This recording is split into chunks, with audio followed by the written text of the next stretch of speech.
From the Media Broadcasting Center.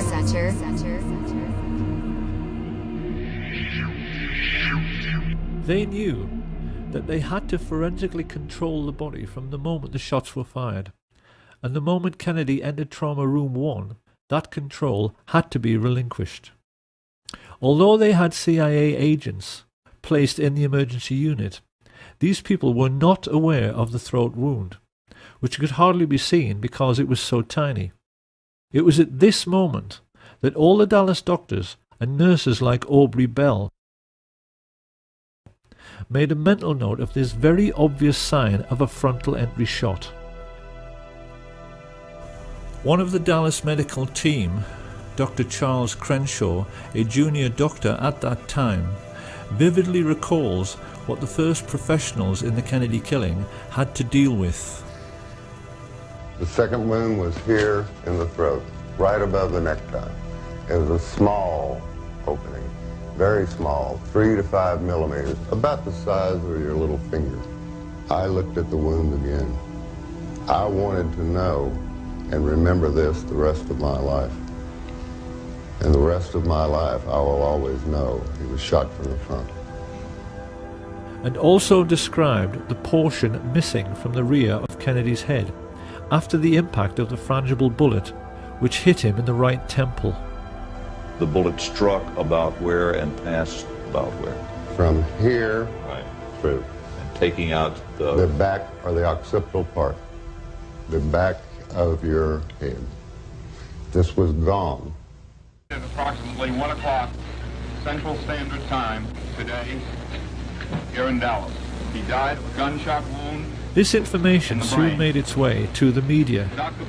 And this is why, at the very first press conference, Press Secretary Malcolm Kilduff correctly described the cause of death and direction of the shot.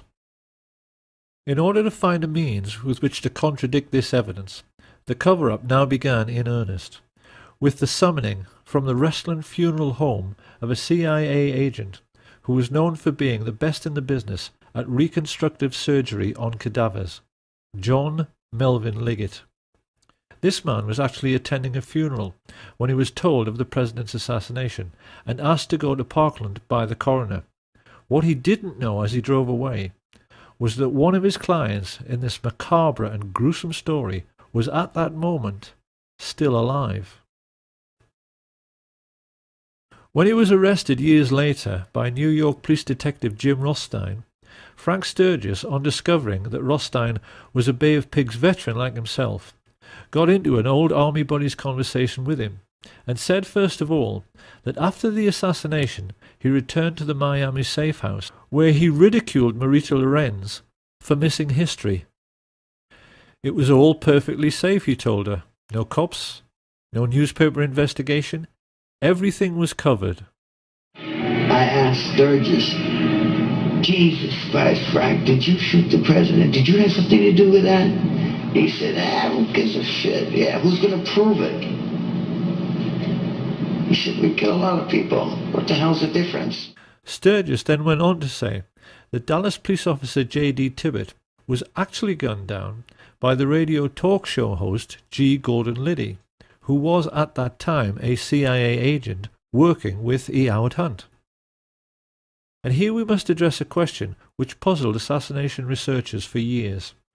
Why did a Dallas policeman have to die within a few minutes of President Kennedy? What possible function could he have played in the overall plot as a corpse? One would think the authorities could have caught the fleeing patsy without any need to incriminate him any further. So why did the life of J.D. Tibbett also have to end on the 22nd of November, 1963? Where did he fit in? In only the last few years, a wonderful investigator called Robert D. Morningstar discovered one tiny little fact about Jefferson Davis Tibbett, which became the most important single piece in the completion of this puzzle. Because Officer Tibbett had a nickname. When he was at work, his fellow officers always used to call him JFK, because at 39 years of age he looked exactly like him. In the only well-known picture of Tippit, his Elvis haircut makes him appear very youthful, but having turned grey and having nearly turned 40, most people felt his resemblance to Kennedy was uncanny. What Tippit never knew, as he drove past assassination witnesses Jack Tatum, Domingo Benavides, and Aquila Clemens, was that he had been selected to play the role of the president in death. Researchers have always believed it couldn't be a coincidence that Tippit was shot in the right temple, just like JFK some 45 minutes earlier. They wondered why bullets had been removed from his body in the ambulance, and why, when he was pronounced dead on arrival at the Methodist Hospital, it was felt necessary to move his body to Parkland. With their concentration firmly fixed on the casket of the deceased president, the newsmen completely ignored the ambulance which spirited away the body of J.D. Tippit, so that it could be loaded onto Air Force 2, where John Melvin Liggett was waiting. When Kennedy's casket arrived at Love Field a few minutes later, Clint Hill, the agent who jumped on the car, recalled that all the people aboard Air Force 1 were told they had to go forward to witness the swearing-in of Lyndon Baines Johnson. This, of course, was just a ruse, to get Jackie Kennedy to leave her husband's body, and the moment she was out of the way, his cadaver was stolen and placed aboard Air Force 2 next to the cadaver of J.D. Tippit. Many people have seen this famous picture in which LBJ is smiling at Congressman Albert Thomas a moment after becoming president, and he is winking back. We haven't known until now just how huge and terrible a secret he was sharing with Johnson, because at that moment on the plane right alongside, the most highly qualified specialist in reconstructive surgery and embalming in the country, John Melvin Liggett, was starting to make a facsimile of the dead president, using the body of J.D. Tippit in order to obscure the true extent of the damage to Kennedy's head and make it seem consistent with a shot from behind. But Liggett realized immediately this was well nigh impossible, because having been told over the radio about the head shot, Liddy took it upon himself to try and ape this damage by firing into Tippit's torso and then, when he was down, firing into his right temple, instead of into the back of the head as he'd been instructed. This was a second huge mistake. The human brain has a consistency like play school plasticine.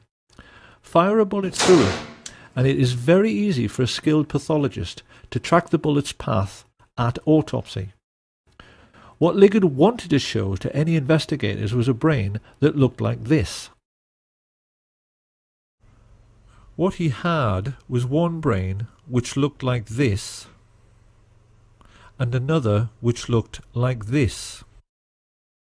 A large portion of Kennedy's brain had been ripped out by the impact of the explosive or frangible bullet, and what remained was filled with tiny shards of lead, some of them microscopic, which might take all night to locate. Liggett was terrified. The plotters had asked him to play Dr. Frankenstein at 30,000 feet. Yet with all his embalming experience, he instantly realized a botched job was the best he could possibly deliver.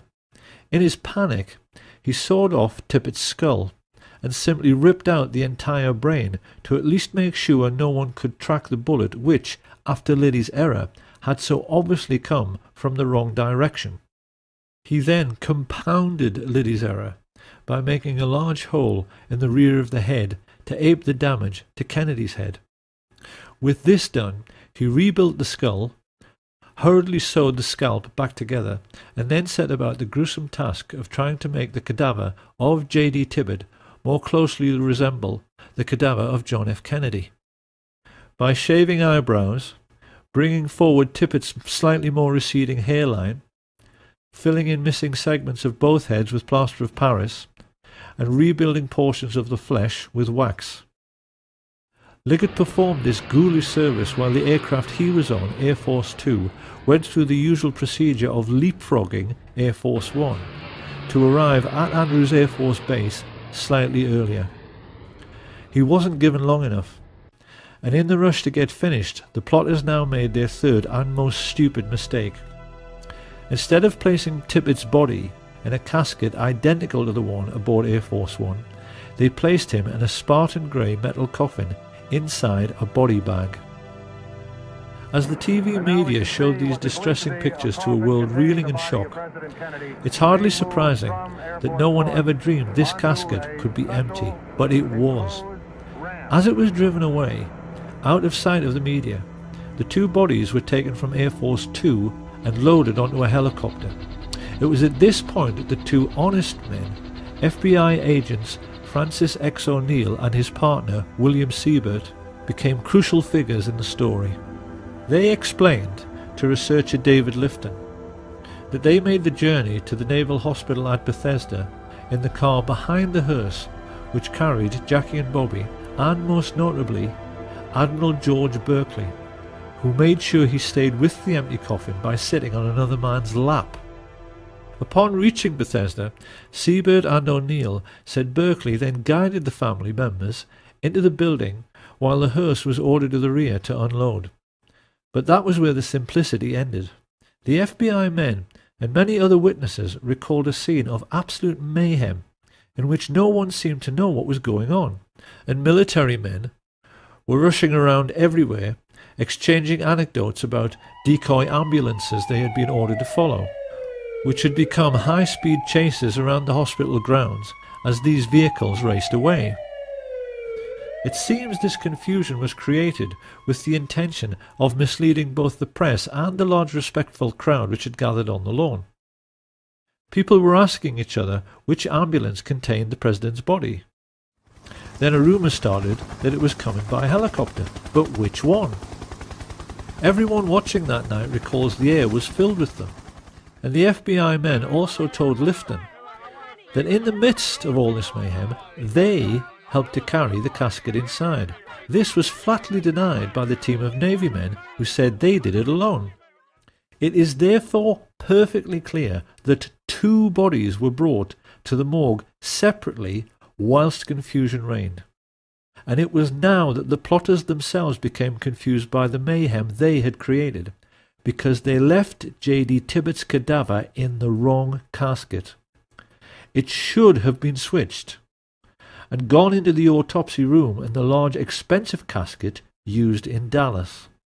I helped put President Kennedy's body in a bronze ceremonial casket on November 22nd, 1963 at Parkland Memorial Hospital. Instead, mortuary technician Paul O'Connor received a coffin so dull and nondescript no one could believe it had been utilized to transport the body of a president. It was a very plain casket, and when I say plain, I mean it was pinkish gray. It had pink and gray on the sides.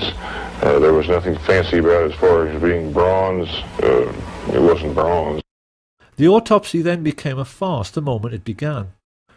While Siebert and O'Neill made their now famous and entirely correct observation that the body seemed to have undergone surgery prior to autopsy mainly in the head area, Commander Humes himself testified that the moment he touched the head, pieces of the skull fell down onto the autopsy table. That is not possible unless surgery was done before post-mortem. And that surgery could only have been performed aboard the aircraft because there was no other time to do it.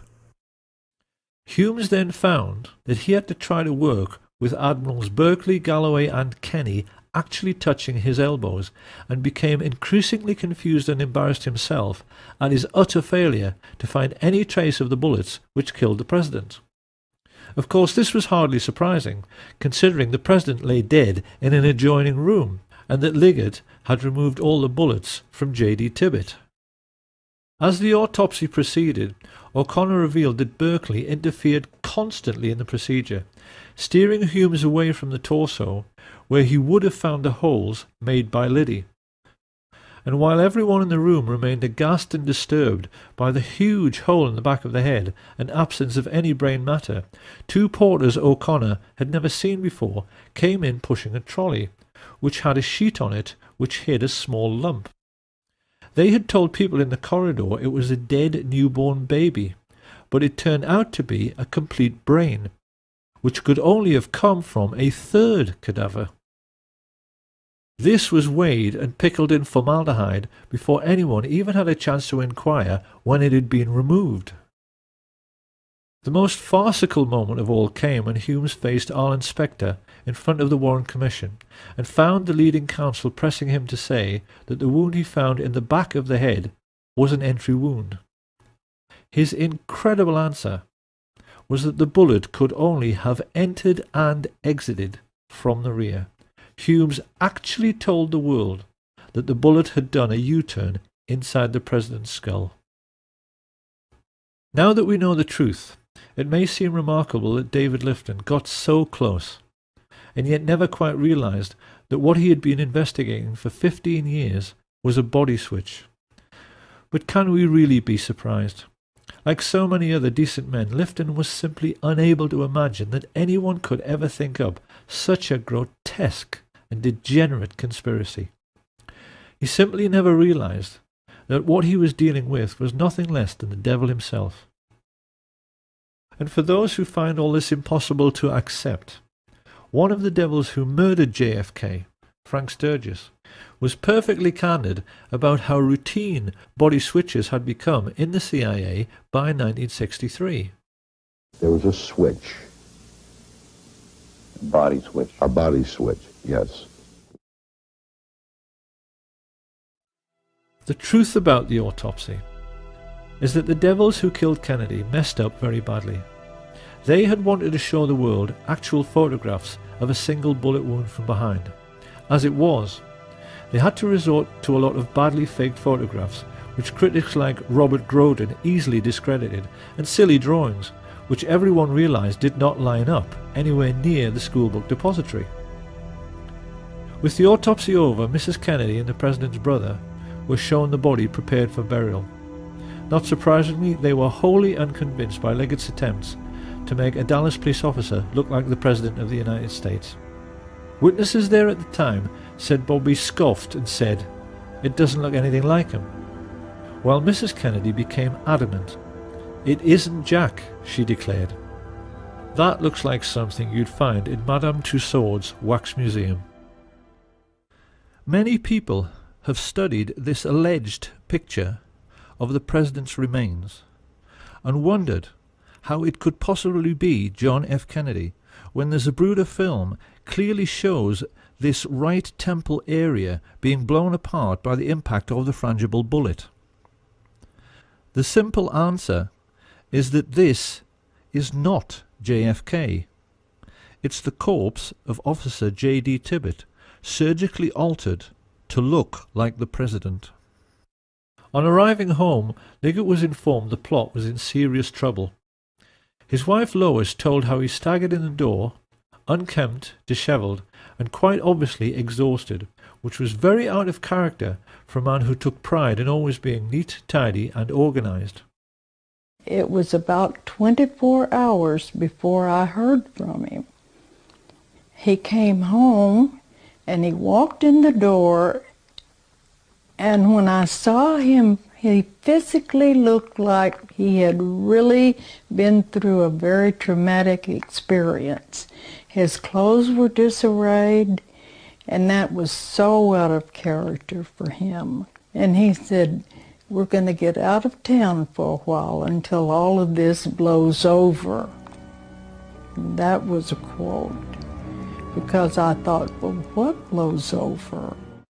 Minutes later, they were speeding down the highway towards Corpus Christi, utterly bewildered as to what on earth was going on. Chain-smoking at the wheel, Liggett was looking increasingly nervous. It wasn't just that his botched reconstruction had failed to convince and would lead to courtroom testimony of bullets doing U-turns inside the President's head. The problem was that the patsy was still alive.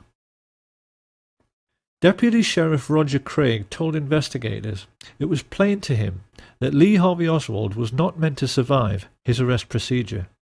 He said that when he arrived at the Texas Theater, a group of his fellow officers were waiting at the rear, guns drawn. and that it was quite obvious that Oswald was meant to make a break out the back door where he would run into a hail of gunfire. However, Oswald himself was an intelligence agent, and once he realized he had been chosen as the fall guy, he briefly prolonged his existence by loudly yelling so that all the witnesses present could hear, "I am not resisting arrest. I am not resisting arrest." This is why Liggett, like all the others involved in the plot, was shaking in his boots on November 23rd. They were all aware that a sharp lawyer could get Oswald released simply by discovering that the chain of evidence had been broken in relation to Kennedy's remains.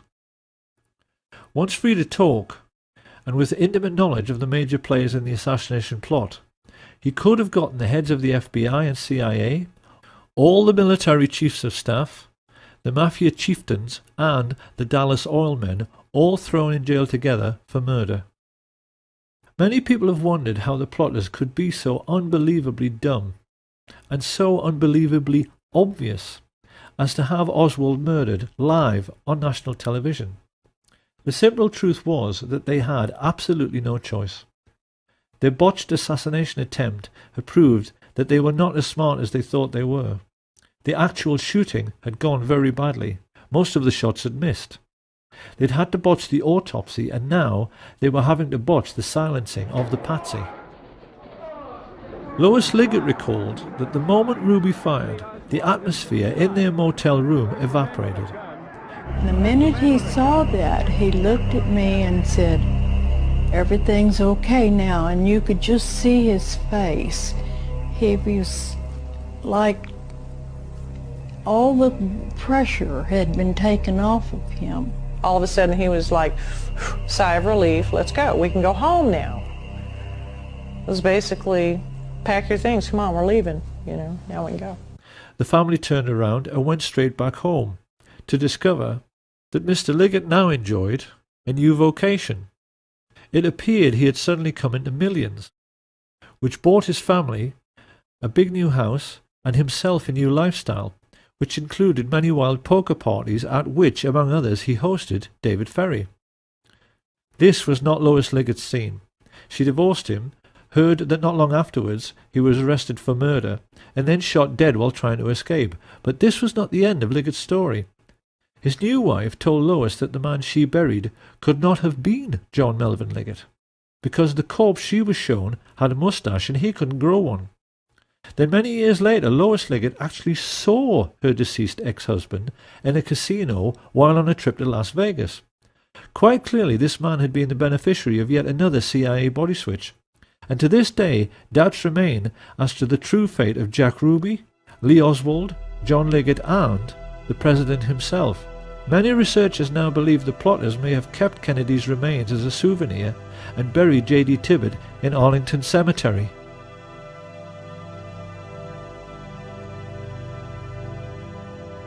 All added together, the pilots, spotters, radio men, mafia assassins, embalmers, physicians, and corrupt agents from the FBI, CIA, and Dallas police had cost the American Nazis $25 million, approximately $2 billion in today's money. But they could afford it.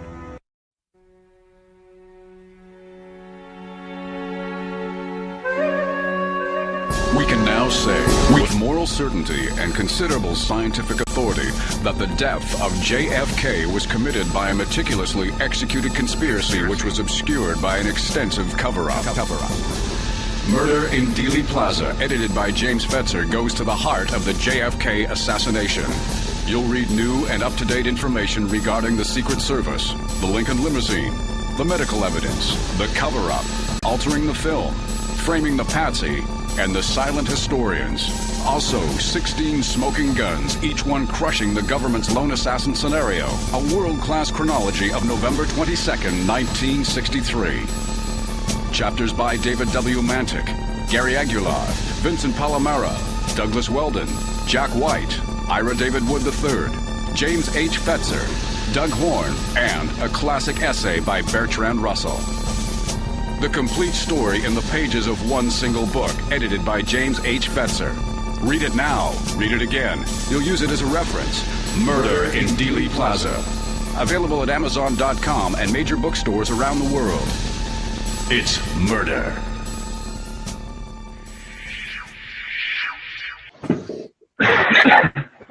All right, I'd like to welcome everyone to the new JFK show number 71. We've got the most formidable JFK team in the world. We've got Dr. James Fetzer, Larry Rivera, Don Fox, and myself, and Chance in the engineer's chair. All right, so let's face it. Many people get their information from YouTube videos, and so we've just watched one, and it seems to be ripe with a lot of good information. It also seems to have quite a few problems with it. So we're going to go to Don first. It seems to be our first thing of order is that Frank Sturgis claims that G. Gordon Liddy actually shot Tippit. Is that possible? So go ahead, Don. You talk to us first. Okay. Yeah, it's good to be back here with everybody discussing the execution of our 35th president. And yeah, that was the first thing that really struck me was the Sturgis confession that G. Gordon Liddy was involved. I've obviously followed the Tippit murder. The men who killed Kennedy, and some witnesses described 2 killers. I think one even said 3. One was short and dumpy, and they kind of ran off. None of the suspects matched Oswald's description, and nobody here believes Oswald had anything to do with the Tippit shooting. So could it have been G. Gordon Liddy? Well, let's face it. A lot of other people in Dealey Plaza that day got their ticket punched to stardom. I mean, George H.W. Bush was in Dealey Plaza. Richard Nixon. Yeah, Richard Nixon was in Dallas that day. Yitzhak Rabin, future Prime Minister of Israel, was in Dealey Plaza. There was a lot of people who got promoted for their involvement. Well, let's not forget the media now. We had Dan Rather. We had the McNeil-era News Hour. Believe it or not, Peter Jennings was rubbing elbows with Jack Ruby. There's a picture of that. And then actually the New York Times, Dr. Fesher would remember his name, is it Wicker?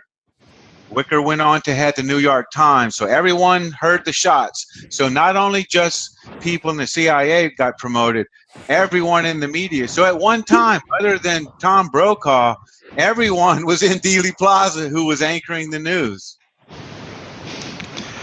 That's got to tell you something, doesn't it? So G. Gordon Liddy went on to Watergate fame, and then did a stint in the Pokey, and then he got out of that and got a national talk show. So how many convicted felons get handed a national talk show on a silver platter?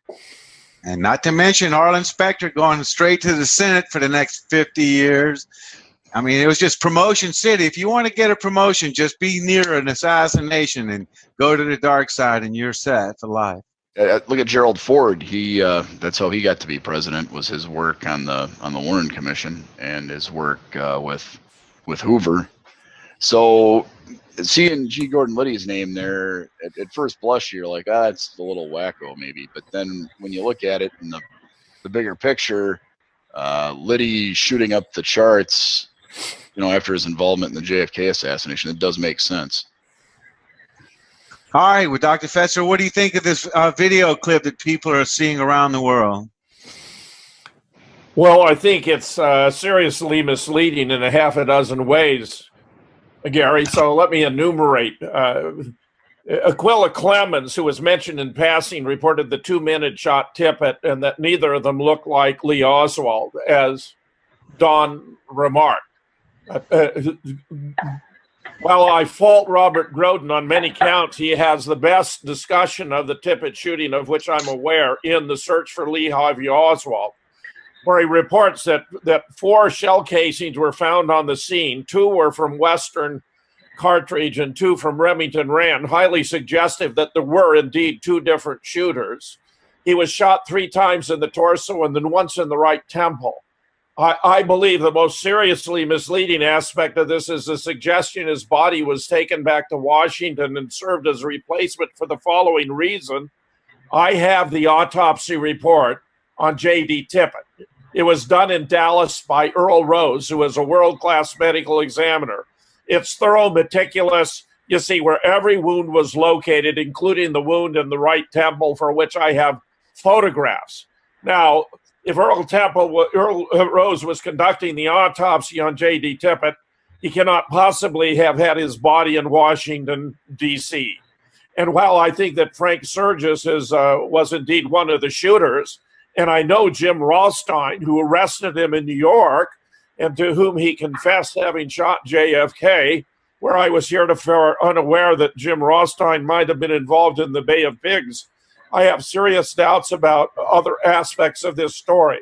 In particular, I think the most plausible is that the body was indeed taken out of the casket during the swearing in, but was not transferred to Air Force Two, but rather to a compartment in the plane, from which was offloaded to a helicopter at Andrews Air Force Base and taken to Walter Reed.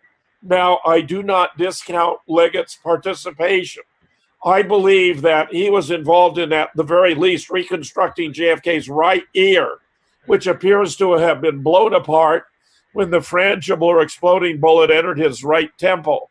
You have the skull flap that's blown open on the right side, and it's very plausible that his ear was seriously damaged. It was important to clear that up, because otherwise, how could you explain why JFK had a right ear that was blown away?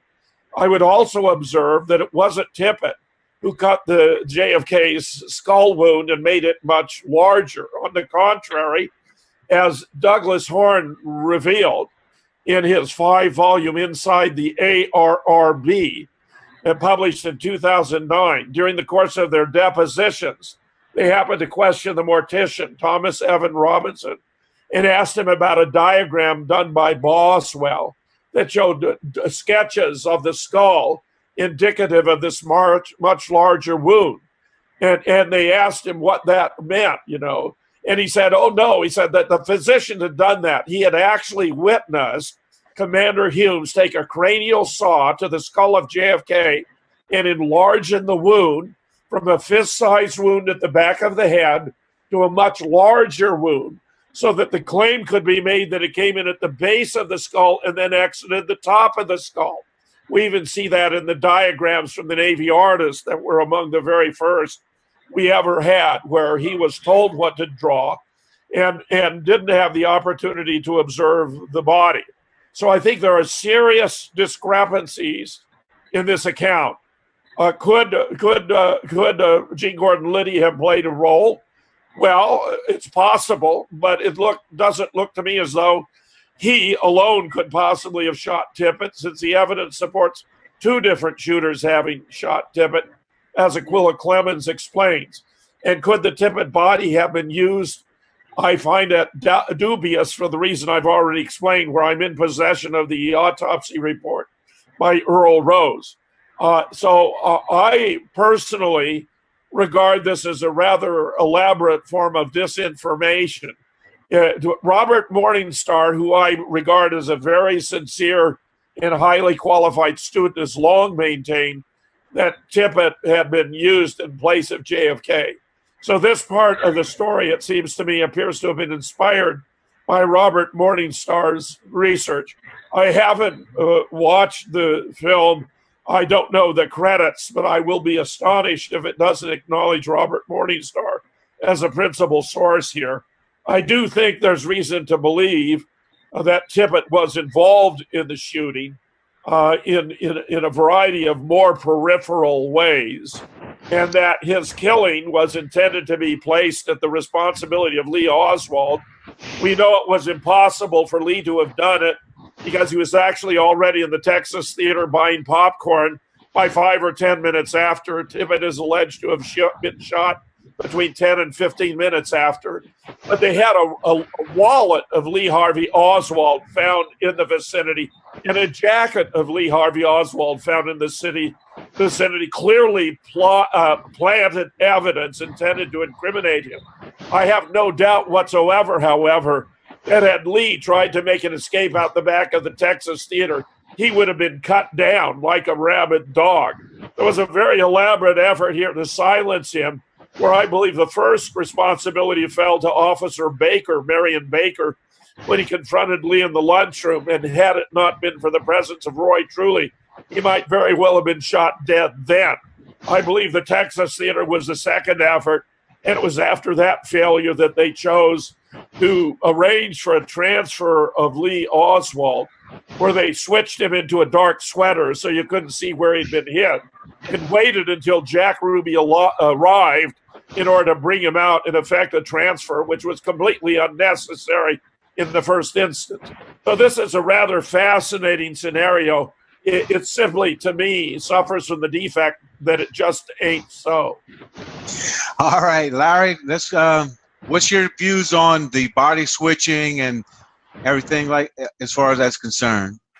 Yeah, I have to agree with Jim on this, especially on this body double concept. Why go through the trouble when you had at Bethesda access to so many brains, so many different brains, from other autopsies, and it just doesn't, hold any water. Plus, you yourself, Gary, you found a video of the services for J.D. Tippit, and they had an open casket there, so the body was totally plainly visible. And every single Dallas police officer filed past that casket. I'm talking about every single one, and every family member and friend. So that would have to be a major deception right there. Well, they would have had to flown the body back after using it at Bethesda under this concept, and then it just doesn't. I think Jim was pretty spot on, with his analysis, and there's very little for me to add on to this. Now, the other thing that I realized here when I was listening and watching this video is, why would David Ferry, after being in such a situation where he was very visible, with this after the JFK murder, where we know from Judy Berry Baker how after the deed was done, where he totally disappeared, he didn't want anything to do with anybody, and why would he go and play poker with Liggett? That just doesn't. I don't know about what you guys think about that, but that struck me a little far-fetched, right there. All right, what do you think there, Don? As far as Ferry playing poker with Liggett, I suppose it could have happened. I don't know how you would verify that or confirm it. Right. And it doesn't make much sense. If I was involved in something like the Kennedy killing, I would get as far away from all those players as I could. But Dave Ferry was a guy that had his issues, so it's hard to. You can't put your behavior, and then extrapolate that over to Dave Ferry. Dave was definitely a different duck. All right, so most of this stuff comes from Frank Sturgis. So what are we to take from this, that he's spreading information or disinformation, I guess? Go ahead, Dr. Fetzer. I was going to say just real quick. I'm sorry. Go ahead, Don. Go ahead, Don. Just real quick, I just want to say, Frank Sturgis, well, he's a known liar and killer, so why wouldn't he be a reliable source of information? Yeah, but then this research is using that, so you have to be careful. Go ahead, Dr. Fetzer. Well, I do believe what Jim Rothstein has told me about the encounter with Frank Sturgis. He had come to New York to kill Marita Lorenz, who had been a mistress of Fidel and who knew all about the involvement of Operation 40, and insisted on leaving Dallas before the shooting because she didn't want to have anything to do with it. And in order to prevent her from testifying to the House Select Committee on Assassinations, Sturgis was assigned to take her out. When he entered her apartment, Jim Rothstein put a revolver to his head and took him into custody. And while they were talking, he made a remark to Sturgis, nice shooting. And Sturgis explained to him that he had aimed for his eye, but he had moved slightly and he'd hit him in the temple instead, and that he'd taken him out or been willing to shoot JFK because he'd been cavorting with spies for other nations, which was the case, and that he'd abandoned the brigade at the Bay of Pigs, which was not, but which was the cover story given by the CIA to deflect resentment from the anti-Castro Cubans they've been training onto the commander-in-chief, who actually, to the astonishment of the agency, actually preferred to accept responsibility for a bungled invasion to sending in the Marines. They'd anticipated that because he was young and experienced, he'd prefer to send in the Marines. It was a classic bait and switch. No one believed this ragtag band had any prospect of actually succeeding in toppling Castro. In fact, the agency had already learned that Castro knew the date of the invasion from the Soviet Union, and the agency knew Castro knew. Everyone, in other words, knew, the Soviets, Castro, and the CIA, except for the commander-in-chief, whom, had he been informed, would, of course, have called it off. Jack Kennedy would never have gone forward under those circumstances. So you see, we have a lot of liars and deceivers. I am inclined to believe, however, that Frank Sturgis did fire the round that entered JFK's right temple from the intersection of the picket fence and the triple underpass where we have been and visited. You and I and Larry visited the above-ground sewer opening from which that shot appears to have been fired. Yes, Go ahead, and also witnessed by Ed Hoffman after shooting, handing his weapon over to an individual dressed in a railroad man attire, who disassembled the weapon and put it in a toolbox. So I do believe that J.D. Tippit was involved, but in a more peripheral role, and that his shooting was not to affect the body substitution, but to have the claim that Lee Oswald had committed it. So we're supposed to draw the inference that because Lee shot the cop, he must have also shot the president, which in fact was widely disseminated at the time. I also believe that Liggett was involved, and he was involved in reconstructive surgery. But if you stop on JFK, when you stop and think about it, how much he could have done with a Tippit face to make it look more like JFK is an open question. I would like to see, I think Robert has done this, an a superposition of Tippit's face and JFK's to see just how close that resemblance was. Because while I think there was a kind of a general resemblance, I don't believe it was very exact. Yeah, I believe that.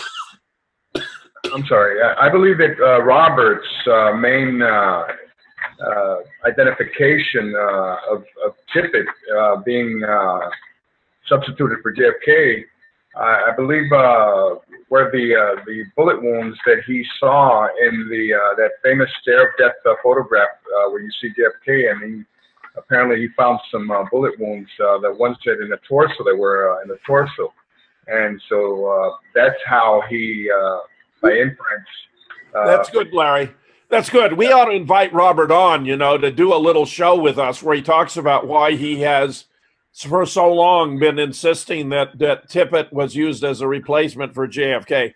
There are problems with that stare of death photograph. For example, Charles Crenshaw explained to me, as the last physician to observe the president as he was being wrapped in sheets and placed in the bronze ceremonial casket, that he had closed his eyes.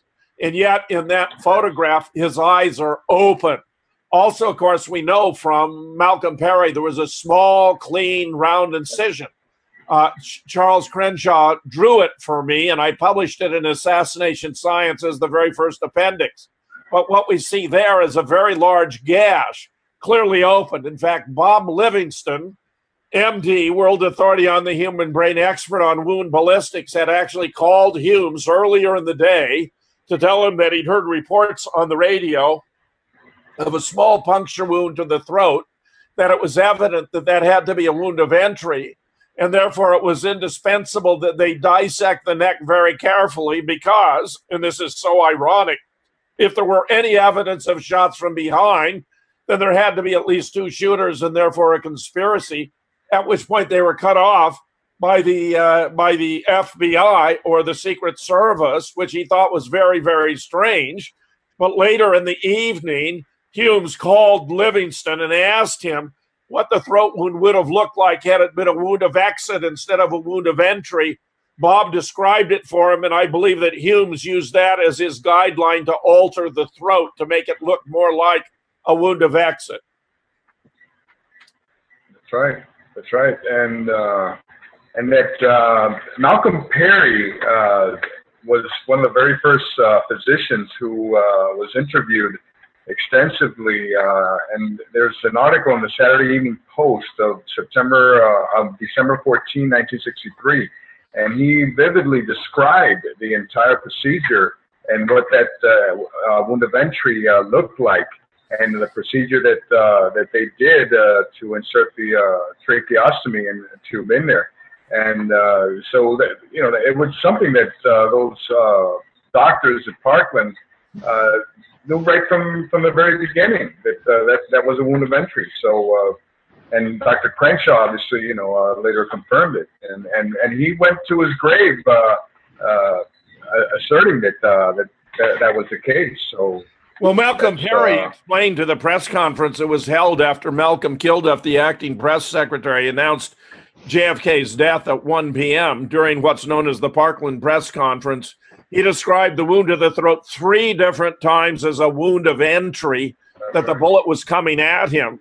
And, of course, for that reason, a transcript of the Parkland press conference was never made available to the members of the Warren Commission. It was suppressed, but I was able to obtain a copy and published it in Assassination Science, along with Chuck Crenshaw's diagrams of both the throat wound before and after the tracheostomy incision and of the wound to the back, from both the back view and the side view, which was about the size of your fist when you double it up, right at the back and slightly to the right. Now, since we're talking about John Liggett, Jim, is it possible that he was the one responsible for enlarging that wound, that throat wound? Yes. He would have been a more likely case than Humes. I agree, Larry. That's very interesting. That he could have been both responsible for reconstructing the ear, but also for enlarging the throat wound to make it more like a wound of exit. I think that's very good. That's astute. Yeah, because that wound wasn't like that when he left Parkland, that's for sure. It very well could have happened on the airplane. Two wounds were widely broadcast on radio and television that day. The small, round, clean wound to the throat, widely described as a wound of entrance, and the blowout at the back of the head, which was even attributed to a shot right through the head. And Malcolm Kilduff, of course, pointed to his right temple when he announced that he'd been killed by a shot right through the head, which was attributed to Admiral George Berkeley when it was announced. If you go back and look on NBC See It Now, you'll see Chet Huntley reporting all this, and where one of the more astute commentators later in the evening, having listened to all this, and now being told that the shooter was above and behind, said, this is incongruous. How can the man have been shot from in front from behind? Frank McGee. That was Frank McGee. All right, what about these allegations of Jackie and Bobby saying it's not him, it's not Jack in the casket? Does anybody have anything on that? Yeah, again, if we want to go back to the men who killed Kennedy, Tom Wilson was doing doing photo analysis on those autopsy photos, and one of them he says, okay, it's pretty clear here that there's an artificial material on Kennedy's face, like a mortician's wax, after he had scanned the photo. And so why was restorative art done to the president, before the autopsy? It's one thing, hey, the autopsy's done, now it's time to bury him. Okay, now that would be the time to try to clean things up. Why is a mortician's wax material on a cadaver that hasn't gone through an autopsy yet? Well,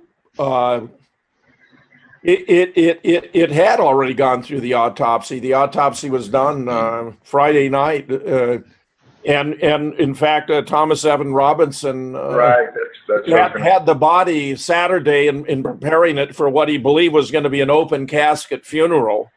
And he described the wounds. He described the wound, except for the throat wound, and I think it was because it had been enlarged. He talked about a small wound to the right temple. He talked about a massive blowout at the back of the head. He talked about a wound on the back below the shoulder, just to the right of the spinal column, between 5 and 6 inches below that location. So we got the back wound, we got the entry, we got the exit, and he didn't describe the throat because it was such a mess, I think, at that point in time. And he described the mortician's wax in that same report, Jim. He published that. Oh, yeah, he did. He said he thought it had been filled with wax. It was some mortician wax in this wound in the head. That's right. Yeah, in that same report that you're talking about. Yeah, that's right. Very good, very good. So this guy was a key witness. He spent more time with the body than anyone else. So I think that what Thomas Evan Robinson had to say about the wounds is very, very important, deserves a lot of weight. And where I used his description of the location of the back wound as one of multiple lines of proof to show that there was no magic bullet, because no bullet entered at the base of the back of the neck to traverse the neck without hitting any bony structures, which, as David Mandick has shown, is anatomically impossible. In an article that I presented at Cambridge, you can find online, published in an international peer-reviewed journal entitled Reasoning About Assassinations. Anyone who wants to understand the nature of scientific reasoning applied to a complex, controversial case like this could do worse than to begin with that article, Reasoning About Assassination, which you can download yourself from the internet. All right, so I guess we're going to have to file this one under the disinformation with a lot of good information. So, wow, if we're going to...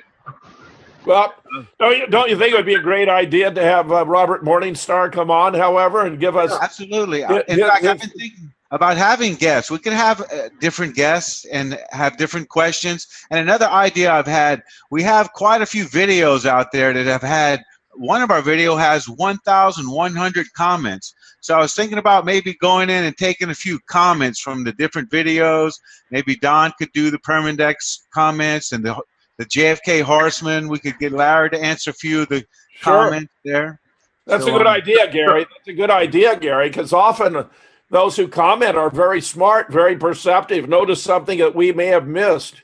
Mm-hmm. They have some comments they would like us to look into something for them, but that they felt they needed more expertise. So who better than Dr. Fetzer, right? Chance, by the way, has just notified me that we can actually even take callers on this show. So that may be something we want to consider for the future. To tie this up, I'm sorry to interrupt, fellas, but to tie this up here neatly with John Liggett, what could have been the extent of his participation in the alteration of the body in those, a couple of hours, 2-3 hours that he had flying with the body? Obviously, if we exclude the Tippett angle of all this.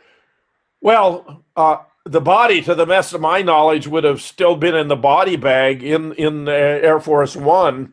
So I don't know. Could Tippett have been working on it there in this compartment? I suppose it's not beyond the scope of possibility. I would submit that in the end, the most likely role he played, however, was reconstructing the right ear and altering the throat wound, Larry, as you very astutely suggested. So this is something we can return to in the future. So Jim, do you think Liggett did all this at Bethesda or Walter Reed? No, it would have been probably at Walter Reed, although it could have been at Bethesda. The problem is once you get you got Malcolm Perry's testimony. That was, of course, from Parkland. It is the case that the throat wound looks different at Bethesda. And it is Bethesda where Commander Humes took the cranial saw during a pre-autopsy. This was before the autopsy officially began.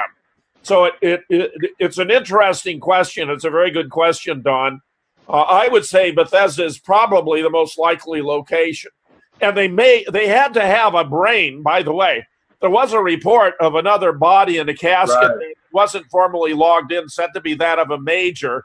And I do believe he could have been used for body parts because, as Bob Livingston, World Authority, observed, the brain shown in the diagrams and photographs in the National Archives is not the brain of JFK. That makes you wonder whether maybe that's the reason why the brain disappeared afterwards. I think actually the real brain, of which was less than half of a whole brain, was left of it. was given to Bobby in a stainless steel container. I believe he had it reburied with JFK when they created the the eternal flame at Arlington when they had the formal reburial. My belief is Bobby had it reburied with a body. Possibly. I went to JFK's grave last year, and I don't know about you guys, but I just couldn't feel it. I just couldn't feel that he was really there. Well, a lot of people think that the body was probably cremated, so it would not be available for study in the future. Just as Earl Cabell, who was the mayor of Dallas at the time, who was the brother of Lieutenant General Charles Cabell, whom JFK removed from the CIA as a deputy director in the wake of the Bay of Pigs fiasco, became a congressman and requested of Katzenbach that the bronze ceremonial casket be disposed of, that it not become an object of ghoulish speculation. They actually loaded the casket aboard an Air Force plane, took it out into the Atlantic, and dumped it in the sea. I mean, that's outrageous, but that's what happened. Well, he's down there with bin Laden then, or whatever. Gary, you want to tie it up? Great conversation. Let's everyone take a minute and close it up. All right, go ahead, Larry, first. No, I already put my 2 cents in just a couple of minutes ago. I thought that Liggett definitely could have had some kind of role in this. Obviously, he was an expert. And obviously, the results were not as convincing as he would have wanted them to be, because Jackie and Bobby noticed it right away when at the viewing at the Rotunda, and probably that's the reason why they ordered the casket to be sealed. But Larry, are you suggesting that there was a body switch? Do you believe that it was Tippett's body? No. That Liggett, whatever alterations he did on JFK's body were not convincing enough for Jackie and Robert to have, gone for that. Okay. That's what I'm saying. All right, Don? Yeah, I agree with Larry on that. There was some monkey business going on with JFK's body, and I think I'm going to have to go back and listen to or read Quilla Clemens' testimony again about, who shot Tippett. I think that's a good. I think the last time it's been a few years since I've listened to or read her testimony, but I think she described a kind of a shorter, stockier guy running away. And no, she said 2 minutes shot Tippett, and neither of them look like Lee Oswald. Yeah, and I think one was short and stocky. G. Gordon Liddy. Liddy is kind of tall and thin, Right. He's not short and stocky. No.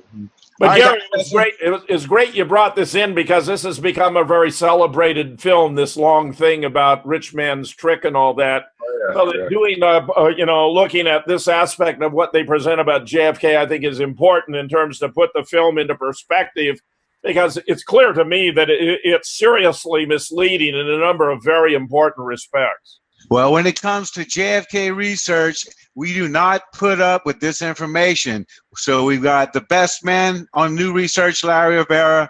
We've got Don Fox, who's not afraid to call him out. And we got Dr. Fetzer, who blow your head off every week. So we'll see you next week. This is the JFK Show number 71. Thanks, guys.